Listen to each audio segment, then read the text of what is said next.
హల్లెలూయా. ప్రభునానికి మహిమ కలుగును గాక. మన చదువుకున్న లేఖనాల నుండి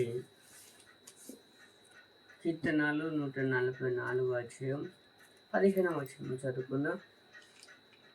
ఇటు స్థితి గలవారు ధన్యులు, యెహోవా తమకు దేవుడు గల జనులు ధన్యులు. ప్రార్థన. పరమ తండ్రి, నీకు వందనాలు. చదవబడిన లేఖనాల ద్వారా మీ బిడ్డలైన మా అందరితో మాట్లాడండి.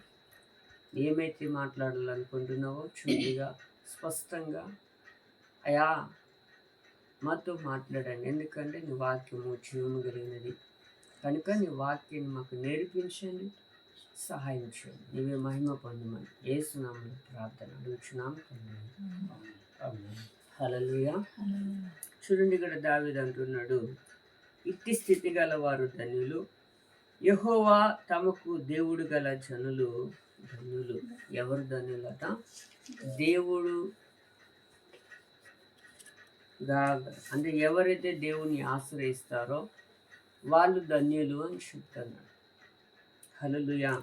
చూడండి, ఇట్టి స్థితి గల వారు ధన్యులు, యెహోవా తమకు దేవుడు గల జనులు ధన్యులు. ఎవరైతే యేసుక్రీస్తుని దేవుడుగా అంగీకరిస్తారో వాళ్ళు ధన్యులని వాక్యం చెబుతుంది. హల్లెలూయా.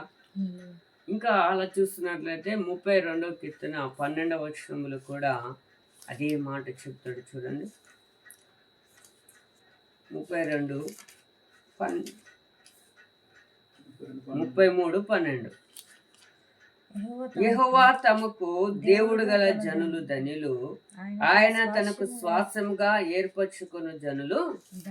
ఏమంటున్నాడంటే తమకు దేవుడు గల జనులు, ఎవరైతే దేవునికి దేవుడుగా చేసుకుంటారో వాళ్ళు ధన్యులట. ఇంకేం చెప్తున్నాడంటే తమకు శ్వాసంగా ఏర్పరచుకునే వారు ధన్యులు. అంటే ఒక మాటలో చెప్పాలంటే ఎవరైతే యేసుక్రీస్తుని తన సొంత రక్షకుడుగా అంగీకరిస్తారో వాళ్ళు ధన్యులు అని వాక్యం చెప్పింది. ఈ ధన్యత ఎవరికి తగ్గుతుందంటే ఎవరు దేవుణ్ణి స్వీకరించారో వారికే ధన్యత అని వాక్యం మనకు చెలవిస్తుంది. హల్లెలూయా. ఇంకా అలా చూస్తున్నట్లయితే ద్వితీయోపదేశకాండము 33వ అధ్యాయము 29వ వచనములు కూడా ఒక మాట అంటారు. చూడండి, ఇశ్రాయేలు నీ భాగ్యం ఎంత గొప్పది, నీ భాగ్యం ఎంత గొప్పది, యెహోవా రక్షించిన నిన్ను పోలిన వాడెవడు. ఆయన నీకు సహాయకరమైన కేడము, నీకు ఔన్నత్యమును కలిగించి ఖడ్గము, నీ శత్రువులు నీకు లోబడినట్లుగా వారి వేషము వేయుదురు. చూడండి, ఇక్కడ ఏమంటున్నాడంటే ఇశ్రాయేలు నీ భాగ్యమంత గొప్పది, యెహోవా రక్షించిన నిన్ను పోలిన వాడు ఎవరు.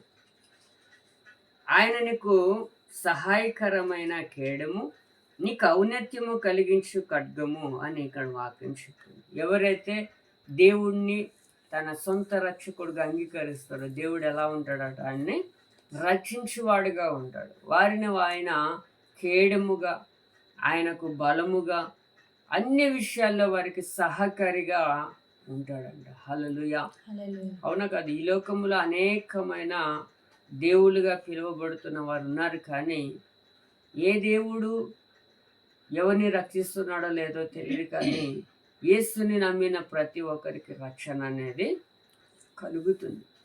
అందుకే ఆయన కలిగిన జనులే ధన్యులు అని వాక్యం చెప్తుంది. కీర్తనలో కూడా ఒక మాట అంటాడు, 1వ అధ్యాయం 1వ వచనములో, దుష్టుల ఆలోచన చొప్పున నడవక, పాపుల మార్గమున నిలవక, అపహాసకులు కూర్చుండ చోటును కూర్చుండక, యెహోవా ధర్మశాస్త్రమునందు ఆనందించుచు దీవారాత్రములు దానిని ధ్యానించువాడు ధన్యుడు అని వాక్యం చెప్తుంది. ఎవరు ధన్యుడట? దేవుని యొక్క వాక్యాన్ని ధ్యానించేవాళ్ళు. దేవుని యొక్క వాక్యం అంటే వాక్యం ఎవరు అయి ఉన్నారు అంటే దేవుడుగా. ఆ వాక్యాన్ని నువ్వు ధ్యానించినప్పుడు నువ్వు ధన్యుడుగా మార్చబడతావు అంటాడు. ఎందుకు వాక్యాన్ని ధ్యానించాలంటే నీ స్థితి మారాలి అంటే నువ్వు దేవుని వాక్యాన్ని ఏం చేయాలి? చదవాలి, ధ్యానించాలి, దాన్ని పఠించాలి. ఎందుకంటే అది నీ యొక్క హృదయ రహస్యాలను తెలియజేసేది. ఎందుకంటే ఆయన హృదయాలను అంతరింద్రియాలను పరిశీలించే దేవుడు కనుక. అందుకే దేవుని వాక్యం మనం ఏం చేయాలి? ధ్యానించేవారుగా ఉండాలని వాక్యం చెప్తుంది. హల్లెలూయా. ఇంకొక మాట చూసినట్లయితే కీర్తనల్లో ఒక మాట అంటాడు చూడండి. 146 కీర్తన 146 కీర్తన 5వ వచనంలో ఒక మాట అంటున్నారు. ఎవరికి యాకోబు దేవుడు సహాయుడగును, ఎవరికి యాకోబు దేవుడు సహాయుడగును, ఎవడు తమ దేవుడైన యెహోవా మీద ఆశ పెట్టుకొనునో వాడు ధన్యుడు. చూడండి ఏమంటున్నాడు అంటే, ఎవడు తన దేవుడైన యెహోవా మీద ఆశ పెట్టుకొనునో వాడు ఏమేమి అవుతాడట? వాడు ధన్యుడు అని చెప్తున్నాడు. హల్లెలూయా. చూడండి, దేవుని మీద మనం ఆశ పెట్టుకోవాలి. ఎందుకంటే ఆయన సహాయం చేసే దేవుడు. ఎవరికి సహాయం చేస్తారు అంటే, ఎవరైతే నువ్వు సొంత రక్షకుడుగా నువ్వు అంగీకరిస్తావో ఆ దేవుడే నీకు సహాయం చేసే దేవుడుగా ఉన్నాడు. అందుకే ఇట్టి జనులు ధన్యులు అంటున్నాడు. ఆ ధన్యత ఎవరికి కలిగిందంటే నీకు నాకు అది కలిగింది. హల్లెలూయా. అవునా కదా? ఆ ధన్యత ఈ లోకంలో చాలా మందికి లేదు. కానీ దేవుడు నీకు నాకు ఆ ధన్యతను కల్పించు. అందుని బట్టి నువ్వు నేను ధన్యులుగా చెప్పొచ్చు. ఇంకొక దగ్గర అంటాడు 32వ కీర్తనలో కూడా ఒక మాట అంటాడు చూడండి. 32:1-2 వచనములు కూడా మాటలు చెప్తాడు. తన అతిక్రమములకు పరిహారము నొందినవాడు, తన పాపములకు ప్రాయశ్చిత్తము నొందినవాడు ధన్యుడు. యెహోవా చేత నిర్దోషి అని ఎంచబడిన వాడు, ఆత్మలో కపటం లేనివాడు ధన్యుడు. ఎవరు ధన్యులట? అతిక్రమములకు పరిహారము నొందినవాడు. అంటే నీ పాపం నీకు విడుదలిచ్చేది ఎవరు అంటే యేసు మాత్రమే. యేసు రక్తమే నిన్ను పరిశుద్ధులుగా చేసేది. యేసు రక్తమే నీకు సమాధానపరిచేది. యేసు రక్తమే నిన్ను నీతిమంతునిగా చేసేది. అందుకంటున్నాడు, తన అతిక్రమముకు పరిహారం నొందినవాడు, తన పాపమునకు ప్రాయశ్చిత్తం నొందినవాడు ధన్యుడు. యెహోవా చేత నిర్దోషిని ఎంచబడిన వాడు, ఆత్మలో కపటం లేనివాడు ధన్యుడు అని వాక్యం చెప్తుంది. ఈ ధన్యత దేవుడు మనకు కల్పించాడు. హల్లెలూయా. ఇంకా అలా చూస్తున్నట్లయితే అదే కీర్తనలు 89వ అధ్యాయము 15వ వచనములు కూడా మాట అంటాడు చూడండి. శృంగధ్వనుల నెరుగు ప్రజలు ధన్యులు, యెహోవా నీ ముఖ క్రాంతిని చూసి వారు నడుచుకొనుచున్నారు. శృంగధ్వనులు నెరుగు ప్రజలు ధన్యులు అంట. దేవుడు ఒక స్వరం వినేవాళ్ళు. హల్లెలూయా. అట్టి వారు ధన్యులు అని వాక్యం చూపిస్తుంది. ఈరోజు నువ్వు నేను ధన్యులుగా ఉండాలంటే ఎవరిని అంగీకరించాలి? యేసుక్రీస్తుని తన సొంత రక్షకుడిగా అంగీకరిస్తే నువ్వు ధన్యుడిగా ధన్యురాలుగా మార్చబడతాం. ఆ ధన్యత దేవుడు నీకు నాకు అనుగ్రహించాడు. హల్లెలూయా. ఇంకా అలా చూస్తున్నట్లయితే ఇంకొక మాట అంటాడు చూడండి. 65వ కీర్తన 4వ వచనములు కూడా మాట నీ ఆవరణములలో నివసించినట్లు నీవు ఏర్పరచుకొని చేర్చుకున్న వాడు ధన్యుడు. చూడండి ఇక్కడ ఏమంటున్నాడో, నీ ఆవరణంలో నివసించినట్లు నీవేర్పరచుకొని చేర్చుకొని వాడు ధన్యుడు. నీ పరిశుద్ధ ఆలయము చేత నీ మందిరములో మేలు చేత మేము తృప్తి పొందింది. ఎవరు ధన్యులట? దేవుని యొక్క ఆవరణములో నివసించేవారు ధన్యులు. ఎవరు ధన్యులట అంటే దేవుడు తన హృదయములో ఉంచుకున్న వాళ్ళు ధన్యులు. అందుకే కొన్నిలు అంటాడు కదా, మీ హృదయమే దేవుని ఆలయము.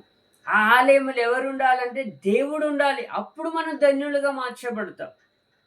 దేవుడు ఉండవలసిన ఆ హృదయములో లేకపోతే ఆ స్థలములో దేవుడు లేకపోతే ఆ మనిషి స్థితి వేరుగా ఉంటుంది. అదే దేవుడు ఉండవలసిన స్థలంలో అదే దేవుడు ఉంటే వారి యొక్క స్థితి మరొకలాగా ఉంటుంది. హల్లెలూయా. ఈరోజు మన స్థితిలో మారాలి అంటే ఆ జీవం కలిగిన దేవుణ్ణి మన హృదయములో ఉంచుకోవాలి. ఉంచుకున్నప్పుడు మన స్థితి ఏమైపోతుంది? మారిపోతుంది. అందుకే దావీదు అంటాడు, ఇంటి స్థితి గల వారు ధన్యులు అన్నాడు. ఎవరు ధన్యులు అంటే యేసుని తన హృదయములో భద్రంగా దాచుకున్న వారు. హల్లెలూయా. హల్లెలూయా. ఇంకా చూసినట్లయితే ఇంకొక మాట అంటాడు చూడండి, ఎఫెసీ రాసిన పత్రిక 1వ అధ్యాయము 3వ వచనములు కూడా అంటున్నాడు చూడండి, మన ప్రభు అయిన యేసుక్రీస్తు యొక్క తండ్రి యొక్క దేవుడు స్తుతింపబడును గాక. ఆయన క్రీస్తునందు పరలోక విషయంలో సంబంధమైన ప్రతి ఆశీర్వాదమును మనకు అనుగ్రహించెను. హల్లెలూయా. చూడండి, యేసుక్రీస్తుని అంగీకరించిన వాళ్ళకి ఏం కలుగుతుందట? పరలోక విషయంలో ఆత్మ సంబంధమైన ప్రతి ఆశీర్వాదం ఇస్తాడంట ఆయన. ఎవరైతే దేవుణ్ణి సొంత ధన్యుడిగా చేసుకుంటాడో, లేకపోతే యేసుక్రీస్తుని ఎవరైతే సొంత రక్షకుడిగా అంగీకరిస్తారో, దేవుడు ఏం చేస్తాడట? పరలోకం నుండి ఆశీర్వాదాలు ఆయనకు అనుగ్రహిస్తారట. అందరికీ దేవుడు అనుగ్రహించారు. ఎవరికి అనుగ్రహిస్తారు? దేవుణ్ణి తన హృదయములో చోటు చేసి ఇచ్చిన వారికి. హల్లెలూయా. ఈరోజు నువ్వైనా నేనైనా ఆయనకి ఏం చేయాలి? చోటు ఇచ్చేవారుగా ఉండాలని వాక్యం చెప్తుంది. ఇంకొక మాట చూస్తున్నట్లయితే ఇర్మీయా గ్రంథంలో ఒక మాట అంటాడు చూడండి, 31వ అధ్యాయము 1వ వచనంలో ఒక మాట అంటున్నాడు చూడండి. ఆ కాలమున నేను ఇశ్రాయేలు వంశస్థులందరికీ దేవుడనై ఉండును. చూడండి ఏమంటున్నాడంటే, యెహోవాకి ఇదే ఆ కాలమున నేను ఇశ్రాయేలు వంశస్థులందరికీ దేవుడనై ఉండును, వారు నా ప్రజలై కదా. ఇప్పుడు యేసయ్య నీకు మనకు అందరికీ దేవుడుగా ఉన్నాడు. అందుకే అపోస్తల కార్యాలు అంటాడు, యేసుక్రీస్తు అందరికీ ప్రభువు.